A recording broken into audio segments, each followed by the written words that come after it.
রাত নামতেই একের পর এক বিস্ফোরণে আতঙ্ক ছড়িয়ে পড়ে থাইল্যান্ডের দক্ষিণাঞ্চলে। মাত্র কয়েক ঘন্টায় ১২টি এলাকায় ঘটে ৫১টি হামলার ঘটনা। শনিবার রাতে দেশটির নারাথিওয়াত, পাতানি ও ইয়ালা প্রদেশে এসব হামলা চালানো হয়।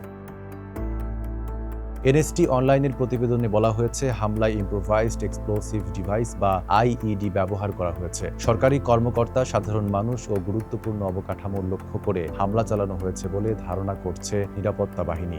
লোডশেডিং কিংবা ঘরের বাইরের তীব্র গরমে ওয়ালটন রিচার্জেবল ফ্যান থাকলে থাকবে শুধু বাতাস আর বাতাস। এর মধ্যে নারাথিওয়াতে সবচেয়ে বেশি ২২টি হামলা, ইয়ালায় ১৮টি এবং পাতানিতে ১১টি হামলা হয়েছে। এতে নারাথিওয়াতে ২ জন আহত হয়েছেন, তবে অন্য ২ প্রদেশে বেসামরিক হতাহতের খবর পাওয়া যায়নি। এরই মধ্যে ঘটনাস্থলগুলোতে নিরাপত্তা বাহিনী মোতায়েন করা হয়েছে। পরিস্থিতি নিয়ন্ত্রণে তল্লাশি ও আলামত সংগ্রহের পাশাপাশি বাসিন্দাদের সতর্ক থাকার নির্দেশ দিয়েছে কর্তৃপক্ষ।